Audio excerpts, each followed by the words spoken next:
보니까 여호와께서 권고하시는 땅이라고 있는데요. 이 여호와께서 권고하시는 땅이라는 것은 이스라엘이 장차 얻을 가나안 땅, 여호와께서 권고하시는 땅, 앞으로 얻을 땅이다. 여기서 이제 권고하다라는 도레시, 공고하다는 도레시는 보살피다, 돌보다, 구하다, 찾다, 명하다, 이런 연구하다. 보살피다, 돌보다, 구하다, 찾다, 명령하다, 연구하다 이런 뜻인데요. 이 단어가 구약에 약 165회 정도 나옵니다. 이제 주로 보면은 이제 뭔가 열심히 찾는 것을 의미해요. 열심히 찾는 것을 의미하고, 그러나 여호와께서 주어가 된다 그러. 여호와께서 권고하다. 이 뜻은 뭐냐 그러면 여호와께서 주어가 된다 그러면 요구하다, 명령하다 이런 뜻이고, 사람이 주어가 된다 그러면 뭡니까? 여호수아가 권고하다. 여호수아가 도레시하다. 도레시라는 게 히브리 말이거든요. 권고하다. 여호와가 도레시하다. 여호수아가 도레시하다. 또는 모세가 도레시하다. 이것은 조사하다, 묻다 이런 뜻이에요. 그러니까 여기 권고하다는 뜻은 뭔가 하나님으로부터 오는 명령이고, 또는 개인이 열심히 뭔가를 진리를 찾아내는 그러한 단어인 것입니다. 그러면 왜 가나안 땅을 권고하시는 땅이라고 하는가라는 것입니다. 이제 그 이유는 12절에 이렇게 나와 있는데요. 내 하나님 여호와께서 권고하시는 땅이라 새 초부터 새 말까지 내 하나님 여호와의 눈이 항상 그 위에 있느니라. 여호와의 눈이, 보호하심이 항상 그 땅에 있다 이거예요. 보호하심이 있다. 그렇죠? 가나안 땅은 이들이 이제 건너가야 될 땅인데, 너희 열조에게 맹세하고 그와 그 후손에게 주리라고 하신 그 약속의 땅이고요. 그 다음에 젖과 꿀이 흐르는 그 땅이고, 그리고 그 땅은 애굽 땅과 같지 않고 산과 골짜기의 피가 흡수하는 그런 땅. 그 땅은 내가 너희를 보호하고 쳐다보는 땅이다. 그러니까 내가 너희들에게 가라고 하는 그 땅을 빨리 가라, 신속히 가라. 그 땅은 그냥 땅이 아니라 너희 조상들로부터 계속 내가 그 조상들하고 약속했던 그 땅이다. 그러니 가라. 내가 너희를 보호하겠다. 이 말이에요. 이제 여기서 재밌는 게 뭐냐 그러면, 예굽의 땅은요, 어저께도 말씀드렸지만, 예굽은 비가 잘 내리지 않고요, 나일강에서 이렇게 뭡니까 물을 퍼다가 이제 근데 농사를 짓는데, 그 나일강에 이제 가장 그 근본적인 거로 올라가게 되면은 아프리카의 중앙 아프리카에 있는 그 빅토리아 호수라는 데가 있어요. 빅토리아 호수가 있는데 엄청 커요. 그래서 여러분 세계 3대 폭포 하면은 미국의 뭐죠? 나야가라 폭포. 그렇지. 미국의 나야가라 폭포. 아르헨티나의 갑자기 생각나요. 이과수 폭포. 그 다음에 아프리카의 빅토리아 폭포. 이 세 개잖아요. 빅토리아 폭포를 본 사람은 거의 없을 것 같고, 이과수 폭포도 거의 본 사람이 없는 것 같은데, 저는 이과수 폭포를 봤는데 어마어마합니다. 그 물이 떨어지는데, 그리고 이제 이과수 폭포에서 떨어진 이 물이 엄청나겠거든요. 아마 여러분 나야가라 폭포 봤을지 모르겠지만, 나야가라 폭포보다 이과수 폭포가 더 웅장해요. 더 물이 많이 내려요. 그 물이 촥 해가지고 이제 흘러갈 때, 그 강하류를 제가 봤는데, 강하류는요, 그 얼마나 물이 많이 들어지냐면, 이제 촥 물이 흘러가면, 강하류는요, 수평선이다, 수평선. 강인데 수평선이야. 보이질 않아요, 그냥. 얼마나 물이 많은지. 그냥 물이 그렇게 이쪽 강물에서 저쪽 강물까지 육지가 안 보여요. 그냥 쫙 바다같이 물이에요. 근데 그게 다 민물이야, 민물. 얼마나 물이 많습니까? 그러니까 나일강 주변에도 비록 거기는 비가 안 오는 땅이지만 엄청난 물이 나일강으로 쫙 흘러가요. 그래서 이제 거기는 어때요? 어저께도 말씀드렸지만 발로 이렇게 물을 수로를 만들어가지고 발로 이렇게 풍차 같은 걸 물 돌아가는 걸 만들어가지고 이렇게 물을 밖으로 빼낸 다음에 그 수고가 말로 할 수가 없죠. 지금은 안 그러겠지만 지금은 수로가 다 돼가지고 관계 수로가 돼가지고 옆으로 많이 하겠지만 그때만 해도 이렇게 발로 이제 물길을 내가지고 했거든요. 그러면 이제 농사를 지을 때 보십시오. 얘네들 물이 마르질 않아요. 그리고 빅토리아 호수 자체가 해발 1000m에 있습니다. 해발 1000m에 빅토리아 호수가 있고 그 위에 산들이 많아가지고 산에서 물이 만들었어요. 영구적으로 눈이 있는 곳에 물이 만들어져가지고 그 빅토리아 호수 자체가요 해발 1000m 있는데 그게 지평선이 끝도 없는 그런 그 물이란 말이에요. 엄청난 물이 폭포로 떨어지고 해가지고 근데 물이 마릅니까? 안 말라요. 물이 안 말라요. 그러니까 이집트에 있는 그 나일강을 통하여 농사 짓는 것은 두 가지 의미가 있어요. 첫 번째는요, 결코 물이 마르지 않는다. 두 번째는 인간의 노력이 절대적이다. 그래서 나일강 근변에서 농사 짓는 사람들은 철저히 인간적인 수고와 인간적인 방법에 의해서 그들은 곡식이 나온다고 여기는 거예요. 물이 마르고 그런 게 없으니까 물은 그냥 의당 있고 그 물을 인간이 얼마나 노력을 해서 푸냐에 따라서 농사가 되니까 이집트에서의 그 곡식은 인간의 피와 땀의 결과물입니다. 그런데 여기에 비해서 이스라엘 땅은 그렇게 풍성한 물이 없어요. 있어봐도 여러분 가끔 놀러 가보지만 요단강급 물이 얼마나 많나요? 그렇게 많지 않죠. 저기하고 비교도 안 되죠, 나이가. 그러니까 그들은 물도 많이 오고 때로는 그 물이 또 말라요. 거기는. 그런데 거기는 무슨 땅이냐 그러면 12절에 보니까 곤고하시는 땅이라 새초부터 새말까지 내 하는 여호와의 눈이 항상 그 위에 있느니라 이렇게 했고 13절에 내가 오늘날 너희에게 명하는 나의 명령을 너희가 만일 청룡하고 너희 하나님 여호와를 사랑하여 마음을 다하고 성품을 다하고 하여 섬기면 여호와께서 너희 땅에 뭡니까? 이른비 늦은 비를 적당한 때에 내리시니 너희가 곡식과 포도주와 기름을 얻을 것이요. 이른비가 언제냐면 출애굽한 이스라엘의 종교적인 달력으로는 8월달이에요. 8월달. 그런데 이게 지금 현재 달력으로는 10월에서 11월 사이예요. 이게 이른비입니다. 그러니까 우리나라로 말하면 가을비. 가을비에 얘네들은 비가 와요. 그 가을비가 오기 이전까지는 건기입니다. 건기. 쭉 여름에 건기가 돼서 우리나라 달력으로 10월이나 11월 사이에 비가 내리면서 우기로 변해요. 거기는 가을부터 지중해성 기후니까 어때요? 그 다음 봄까지 우기입니다. 우기. 이게 처음에 내리는 비를 이른비라고 그래요. 이른비. 근데 이른비는 왜 그럼 우리 보통 이른비는 봄에 내리는 것이고 늦은 비는 가을에 내리는 것 같다 이렇게 생각하는데 그렇지 않아요. 여기는 이른비가 이게 우리나라 달로 10월달, 11월달이고요.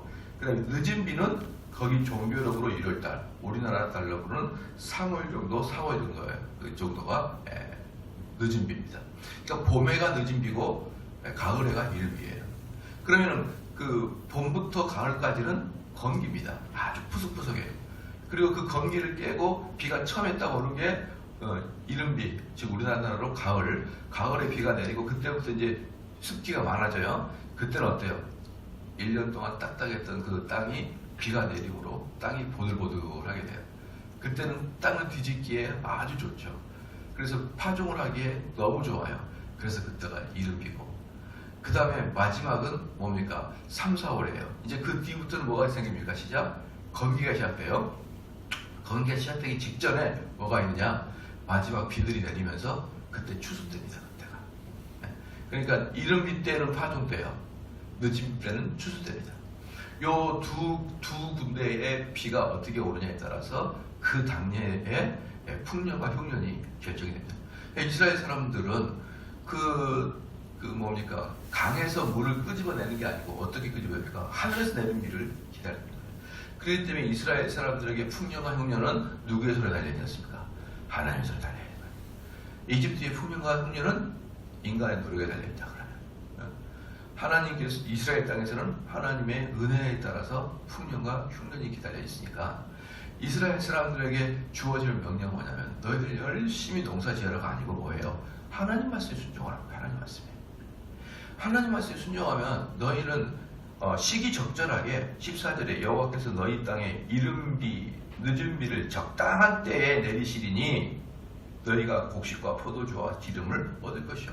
하나님이 너희들에게 적당하게 알아서 줄 거니까 너희들은 하나님을 순종하라는 거죠. 그러니까 이게 애굽의 삶과 이 팔레스타인 그 이스라엘 삶의 삶은 전혀 그 의미가 다르다 이 말이에요. 인간의 노력의 대표성이 이집트라 그러면 하나님을 바라보고 있는 대표성이 가나안 땅이다 이 뜻입니다. 그 다음에 또 육축을 위하여 들에 풀을 나게 하시리니 내가 먹고 배부를 것이라. 그렇죠? 먹고 배부를 것이라. 너희는 스스로 삼가라. 두렵건대 마음이 미혹하여 돌이켜 다른 신들을 섬기며 그것에 대해서 절함으로 스스로 너희를 삼간대. 그게 무슨 뜻이냐? 두려워하라는 것이에요. 두려워하라. 스스로 두려워하라. 어떻게 두려워하느냐? 마음을 다른 신에게 미혹하게 돌이켜 다른 신을 섬기며, 여기 섬기다 이 뜻은 뭐냐 그러면 마음을 활짝 열다 또는 예배하다 그 뜻이에요.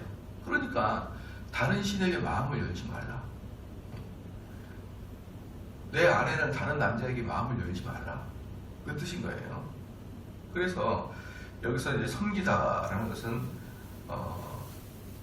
마음을 열다, 또 그를 위해서 일하다, 심지어는 예배를 드리다 예요. 모세는 이 지금 청중들을 향하여 다른 신을 섬겨서는 안 되고 오직 여호와만을 사랑하고 사랑에는 배타적인 사랑을 하라. 옛날에 어떤 청년이 와가지고 목사님, 아니 기독교 너무 배타적이지 않아요? 왜 하나님만 사랑하라 그러죠? 왜 하나님만 섬기라 그러죠? 그건 너무나 배타적인 것 같아요. 그래서 제가 그랬죠.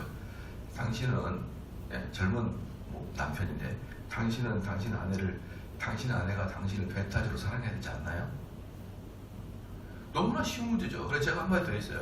종교하고 배우자의 관계는 특징이 배타적입니다. 배타적. 이종교 저종교 이신 저신을 섬기는 게 아니에요. 딱 모든 종교는요, 심지어 불교도 여러가지 다 똑같습니다 라고 하지만 아주 궁극적으로 들어가게 되면요 불교만이 답이다라고 이야기할 수밖에 없는 거예요. 모든 종교는 배타성일 수밖에 없거든요. 이종교 저종교 이신 저신 다 섬긴다고 어때요? 굳이 불교를 섬겨야 될 이유가 하나도 없는 거예요. 결론. 그래서 제가 말씀드렸죠. 종교하고 사랑은 배타성입니다. 여기서도 뭐라고 합니까? 10절에 너희는 스스로 삼가 두렵건대. 왜 두려워하라고 합니까? 다른 신을 섬기면 질투하시는 하나님께서 진노하시니까. 그렇죠? 마음에 미혹하여 돌이켜 다른 신들을 섬기며 그것에 절함으로 여호와께서 너에게 진노하사 하늘을 닫아 비를 내리지 아니하여 땅으로 솟아내지 아니하심으로 너희가 여호와의 주신 아름다운 땅에서 속히 멸망할 거라. 여기서 뭡니까? 너희가 하나님 말씀을 듣지 않으면 이른비 내린비를 닫겠다는 거예요. 닫겠다. 아주 명확하게 그냥 나와 있는 것입니다. 너희는 애굽의 삶과 다르다. 이제 너희는 하나님 바라보고 사는 것이지 이제 그동안에 너희들이 해왔던 대로 사는 것은 아니다. 18절에 이러므로 너희는 나의 이 말을 너희 마음과 뜻에 두고, 마음이 뭡니까? 모든 인간의 핵심은 마음에 달려있다. 그렇죠? 마음에 달려있다. 마음 속에 가득한 것이 입으로 나오는 것이다. 그렇죠? 그래서 로마에서 나오는 입으로 고백하다는 뜻은 뭐냐면, 입으로 고백하다는 뜻은 마음에 꽉 차 있다는 뜻이에요. 물속에 이 컵이 물에 꽉 차 있어요. 컵 안에 물이 꽉 차 있으면 어때요? 살짝만 흔들려도 물이 쏟아지잖아요. 그것처럼 우리의 마음에 예수 그리스도의 복음으로 꽉 차 있으면요, 살짝만 움직여도 복음이 툭 튀어나와요. 그 상태를 이야기합니다. 그 상태. 누가 나를 막아도, 누가 나를 죽여도, 누가 나를 핍박해도 그저 내 입에서 뭐가 나오는 거예요? 그리스도 예수의 말이 나오는 것이죠. 그러니까 마음에 가다듬는다. 이것은 뭐예요? 꽉 채우란 말이에요. 꽉 채우라. 마음속에 꽉 채우라. 이러는 너희는 나의 이 말을 너희 마음과 뜻에 뭐라고 그러면 꽉 채우고, 그런 뜻이에요. 뜻에 두고 또 그것으로 너희 손목에 매어 기호를 삼고 너희 미간에 붙여 표를 삼으며. 손목에 매어, 어떻습니까? 손목에 매어 기호를 삼는다. 말씀이 손목에 있다. 걔네들은 이스라엘 사람들은 직접 사고 다녀요. 또 직접 있다 붙이고 다녀요. 지금 보면은 그런 형식이 중요한 게 아니라 손에 매인다. 이래서 뭐냐면 모든 행동 거지를 할 때 하나님의 뜻을 살피라는 거예요. 마음에 딱 하나님 말씀을 채우면 손이 움직일 때마다 하나님의 뜻이 어디 있는지를 살피는 것이고, 머리에다가 미간에 붙이는 것은 뭐냐? 내가 생각할 때마다 내 생각하지 말고 하나님의 생각을 가지고 생각하라, 이 말입니다. 그렇죠? 19절에 또 이것을 너희의 자녀에게 가르치며 집에 앉았을 때이든지 길에 행할 때이든지 누웠을 때든지 일어날 때든지 이 말씀을 강론하고. 가끔 보면은 교회들 중에 우리 교회 아이들 참 열심히 합니다. 주일학교 애들 참, 우리 부장 집사님들은 칭찬해줄 만큼 열심히 하는데 거의 대부분 주일학교 아이들이 매일 성경을 한 장씩 읽게 해요. 실제로 읽어요. 집에서 한 장씩. 그런 교회 애들이 어디나 별로 없을걸요. 제가 아주 강력하게 얘기했거든요.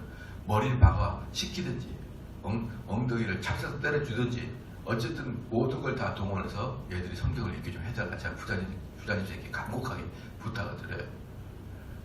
그러니까 얘들한테 교회 오면은 오냐오냐 해주지 말고 무조건 그 예배 시간에 또 성경 공부 시간에는 엄격하게 애들을 좀 가르쳐 달라. 제가 그렇게 이야기하거든요. 그러니까 얘들이 집에 오면 한 장씩 성경책을 읽습니다. 읽고 부모가 또 그걸 선생님들이 그 주일학교에서 선생님들이 하루에 한 장씩 읽으라는 것을 읽게 한 것을 아니까 부모들이 너 왜 성경책 안 읽어? 이렇게 하면서 교회에서 집에서 양쪽에서 아이를 성경을 읽게 하니까 읽어요. 그런데 가끔 부모들 중에서 자기 자녀들이 신앙으로 똑바로 자라지 않으면 뭐라고 하냐면 왜 우리 교회 주일학교 선생님들은 아이들이 이렇게 잘 못 가르칩니까? 이렇게 하는데 천만의 만만의 말씀이에요. 아이들의 신앙교육은 가정에서 하는 거예요. 가정에서. 여기 보십시오. 가정에서 또 그것을 너희의 자녀에게 가르치면서 집에서 가르치고, 교회에서는 그것을 큰 아웃라인을 잡아주는 것이지 실제로 가르치고 실제로 말씀에 실천하게 하는 것은 집에서 하는 것입니다. 그래서 그 부모가 너무나도 언어 도달을 하고 있는 거예요. 자기가 할 일을 자기는 그렇게 하지 않아가지고 얘는 버르장머리 없죠. 얘는 신앙도 별로 없죠. 그거 다 부모 책임이거든요. 여러분, 교회 책임이 아니라 교사들 책임이 아니라 부모들 1차적인 책임입니다. 그게.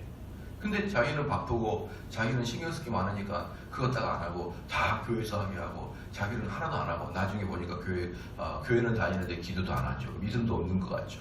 성경도 하나도 모르죠. 그때야 비로소 교회를 탓하고 있는 거예요.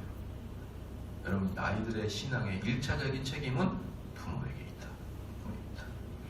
20절에 또 내 집 문설주와 바깥 문에 기록하라. 이게 18절, 19절, 20절 뭐냐면 앉으나 서나 누우나 손을 움직이나 미간에 붙이거나 또 뭡니까 문설주에다가 발라가지고 들어오나 나가나 항상 뭐하라? 하나님 생각으로 가득 차게 하라.